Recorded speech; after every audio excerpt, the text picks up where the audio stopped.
Ladies and germs, gentlemen, bacteria, children, adults, teens, and the elderly alike, welcome to the first episode of Review-O-Lution, a review show that is not unique in any particular way, but I decided to do it anyway, because, I've always wanted to do this type of stuff on YouTube myself, and I decided to do it with this first episode. Now you may be asking, what's so unique about this show?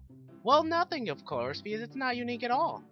In all honesty, YouTube has had a ton of different review shows on its own website, so I don't think I'm a dime a dozen. Well, to be perfectly honest, I am a dime a dozen because there's a couple other ones that are better than mine. But do I think I'm better than them? Not really. I do want to try to make my own thing, so I decided to do that for this review show. But I decided to do video games for my first review because, well, my channel is a gaming channel, sort of, but I decided to go with a little bit different, so yeah, today's video game will be featuring an indie game that I bought a couple of weeks back, and the reason why I'm reviewing it now is because I recently remember seeing the publishers of this game, which I'll be saying, unleashed a new game of theirs. That was sort of a sequel, I don't know, something like it to it. I'll explain that in a second. But here we go, here's the review of SteamWorld Dig, A Fistful of Dirt.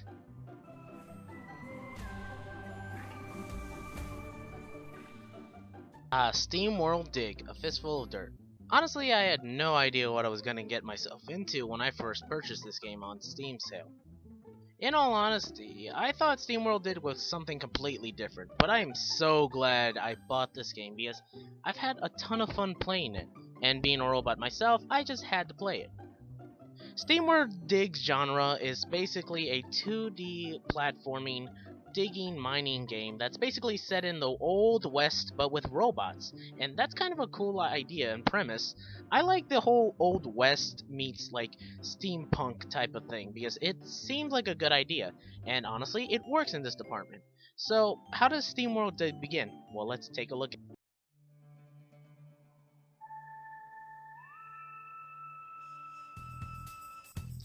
Now we open up on an hombre, an unknown man who's come from the west to go to this sleepy town of Tumbleton. This is Rusty, and unfortunately he doesn't have the best of luck when coming into here. After that little cutscene, we see Rusty down below being harmed as he falls down. And this is also where we get a glimpse of a little bit of character development, but also more on Rusty, and then we meet another person. Meet Dorothy, everyone. She's the town's trader, something like that. She basically trades all the minerals you'll be gathering, and you can pay her in those minerals and get money in return. Now, the reason Rusty is here is because he's been called in by his uncle, Joe, to come in because, well, Uncle Joe has unfortunately passed away, as you're about to see. But there's a reason also why he also came, why this scene happens. It just shows us the basic mechanics like jumping and platforming, but now we see upon Joe and a little bit of text from Rusty. Rusty then remembers that Joe had left him two things: the deed to the mine in which he'll be working in and gathering minerals for, and also another tool for him to use, his trusty old pickaxe. Now I know what you're thinking, it seemingly is the similar premise of every other western you've ever seen. An old folk or family members died in this old backwoods country, and now this new person has to come in and help the town or whatever it is in order to fix and be better. In all honesty, yeah, that's true, it's a similar premise, but it actually works for this type of environment. The tutorial level just teaches you how to dig, what to do, what you can interact with, what you can flip switch with, all that type of good stuff. So basically you'll be dealing with that. After that whole situation, you enter the town of Tumbleweed, where you can talk to Dorothy. Now, the premise for it is basically okay, and I'll get to who exactly is in Tumbleweed at the moment. But first, let me tell you about what you're mainly going to be doing throughout this entire game. Alright? Okay. Basically, you're a miner, so just dig anything you can, and find minerals where you can actually dig more minerals to get items. Now, each mineral does have funny names, which I kind of laughed at, but you have to keep digging in certain areas and have to get more items in order to purchase upgrades. Now be careful, you'll be dealing with enemies in this game, you just won't be a peaceful miner, so be careful while you're underground. Now, in order to upgrade yourself, you have to purchase upgrades at shops. But also, there's another upgrade system you're going to have to do with Dorothy. talk to her anytime you're full of sweet minerals in order to get paid. Once you do, you'll fill up this specific bar, and this unlocks other upgrades you can get at shops, which comes to Cranky. He's the father of Dorothy, which you'll be buying most stuff from, I might add. You know, because... Now, as you may have noticed, there is 2 bars of things you'll be seeing. There's a light meter bar and a health meter bar. The health meter bar is standard and you know what to do. But the light meter bar is basically the amount of light that is around you when you're underground. If that runs out, you'll be basically in pitch blackness. It isn't that dark, but it is annoying not to see everything in the dark, so I do suggest keep going up to the surface to refill it because it's solar powered, so don't worry. But there's also another way to do it. There are 3 drops you can get from killing an enemy: health, light, and water. Actually, water is in a bit. But there's also 2 other special drops. One is when you kill an enemy, you get this very special drop, and the other one is just found anywhere. You have to look for it. There's a gold gear and a tri-gear that fills all 3, as you can see right now. Now, I do want to say this quickly. Items in you have a limit of items in your inventory, and depending on what upgrades you can get. So you can't carry too much. But don't worry, if you have an item that you didn't get, you can always pick it up later, as items will always stay where they are, unless they're destroyed. Also, there's hidden passages and places you can go. So I suggest looking around the place, so that way you can get more items, so that way you can get more upgrades that you can get. Now, there's a reason why I'm talking about Cranky so much, is because you'll mainly be going to him all the time for certain upgrades. Well, sort of. Mainly be going to Cranky to get certain items you can buy that you'll have to continuously go to him to get, such as health and some other things. Now, there'll be 4 essential items that you can get from Cranky aside from health. Lamps they can place down so that way you can see in the dark when you run out. There's ladders they can climb up just in case you fall down someplace. And finally, there's a teleport that you can buy from Cranky by using a special other item. Also, there's TNT that you'll also be using. And I'll be talking about upgrades in just a second. But first, let me introduce you to some of the people in town. Okay, let's start. There's the lovely saloon owner Lola, who is your spawn point whenever you die. There's my personal favorite, Biff, the store owner. And there's another refined store owner named Dandy. Now, in special caverns, there are these special upgrades that you can get that include water. That's why you're going to need it. But don't worry, these are difficult to platform, but they're well worth it.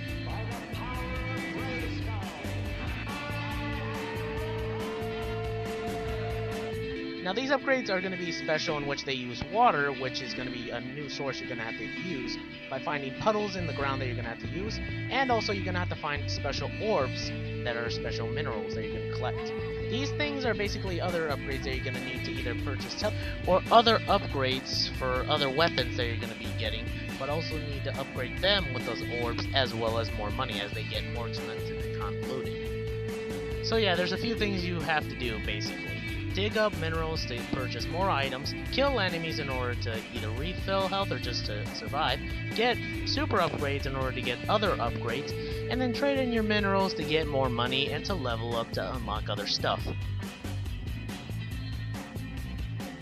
And I do want to say, yes, this seems repetitive and it seems to go on and on like this, and in all honesty it does, but Minecraft is a thing and some people like that greatly.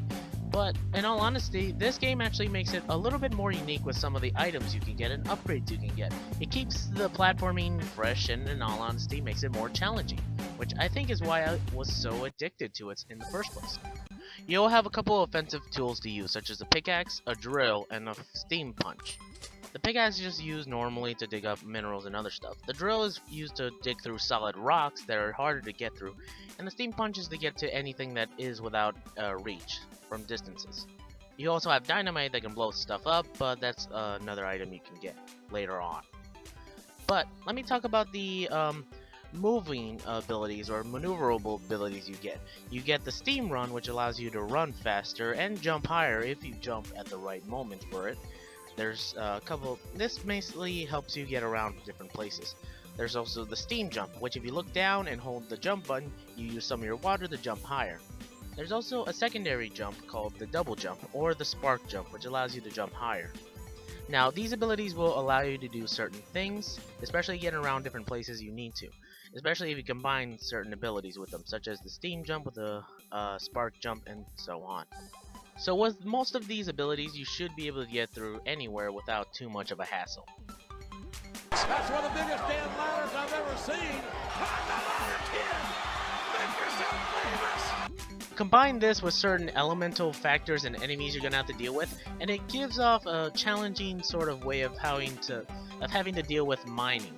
Meaning you're gonna have to figure out your way around in different ways, so be prepared. It's definitely a trip. One quick thing I want to mention is whenever you die, you lose a bit of your money and some of your treasure goods are immediately lost. Well, sort of. They remain underground while you return back to the surface to where the saloon is. And if you do want to get back all of your money back or the minerals that you have, you just have to go back down in order to get them. So don't die. You know, because I really need to tell you this, because, you know, you were planning on dying like 10 times, right? Right? Another little thing I want to mention is teleporters. You can place them and certain items everywhere. Now, lamps and ladders you can place anywhere you want, as long as there are a certain amount in one particular area. But, also, one other thing I do want to mention is that they are in limited supply, or at least somewhat. Items, ores, and certain things are all connected. The amount of ore is limited in this game. It's not respawning, it's not infinite like Minecraft, so you're gonna have to be responsible with what you have. You may have a certain amount of things, and you don't want to buy a lot of stuff, like teleporters everywhere, because some of them do naturally spawn, and some of them are very difficult to just place down. That's another thing I wanted to talk about. Lamps and ladders can be placed down anywhere, but if a lamp is placed over a block that you break, the lamp is gone, which is a waste of your material and money since you need to save up your money. Thankfully, it's cheap at Joe's place. That's another thing I want to talk about Joe. You'll be mainly going to him most of the time, which is a problem that I find, but I'll be talking about it in a second. Other than that, you can buy TNT at his place, that it's an upgrade that you can get, another issue I have. But I digress. I'll talk about it in a second. Let me talk about other places besides the underground place you've been seeing so far. In this game, there are some other places you can go, such as an underground civilization filled with people like troll areas that have mutated due to toxic radiation. I don't know what they are, but it's filled with acid, so be careful whenever you go down there, otherwise you might get very much corroded. There's also another area, a very machine-like area that's very much different from the top world. It's mainly mechanical, and you're gonna have to be careful because there's a lot of different obstacles here, such as blocks that move on their own and certain other things. Another thing I want to talk about is that you can go into each of these specific areas through those pipe things you can find around town.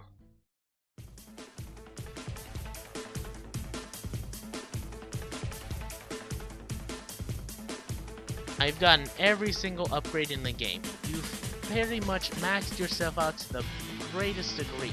You're ready to face off against the ultimate threat, apparently. Because there's something at the bottom of all of this that really doesn't make sense, and Rusty's job is to find out what it is. So, after going through a specific path and after turning off some generators, you meet Voltbot, an entire network or some type of weird robot system that has become synonymous with your powers, and he knows because he is exactly Joe, or some part of it. Basically, Joe had gone crazy and integrated himself into this robot thing in order to create a very powerful robot, or something like that. But basically, Rusty's abilities that you've been getting are from this thing. So now, this thing, Voltbot, wants to integrate Rusty into him. Well, you know how Rusty is, as the hero as he is, he's not going to allow that to happen.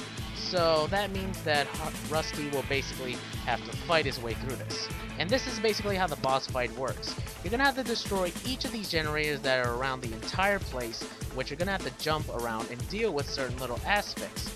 Once they're all destroyed, you're going to have to climb up to Voltbot's main face and attack it as much as you can. After a couple of hits, he'll die. But don't think it'll be that easy. Voltbot has a shield on him that won't go down unless you destroy the generators. He's also going to fire lasers at you no matter where you are, including a laser that goes around an entire circle. While also doing this, he'll also be firing minions at you to distract you. So be careful what you do. But once you defeat Voltbot, everything starts exploding like a Michael Bay film.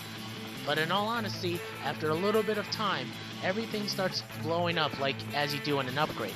And Rusty is seemingly going to be caught in it, but then immediately turns and gives this weird pose as he usually does for his upgrades. And then it ends.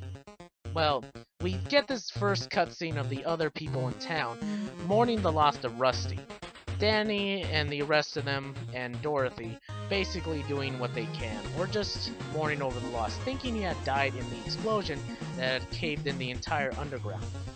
And in all honesty, I was kind of disappointed when I saw this.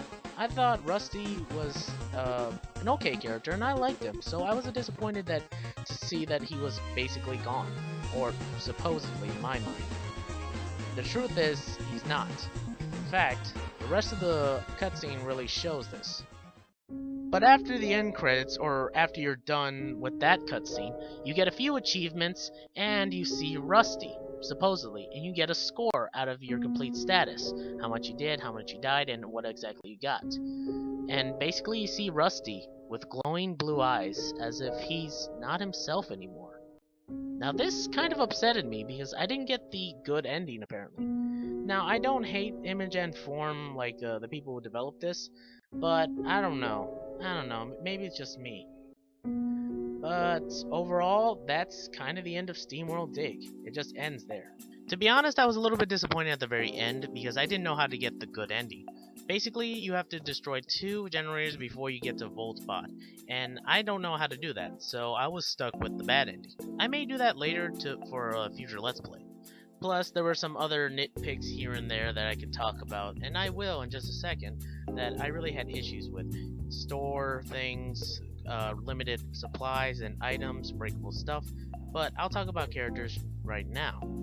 Now, the characters are okay. I like Rusty and Biff and Dorothy, but the rest of them don't stick with me, and even Dorothy and Biff don't stick too well with me.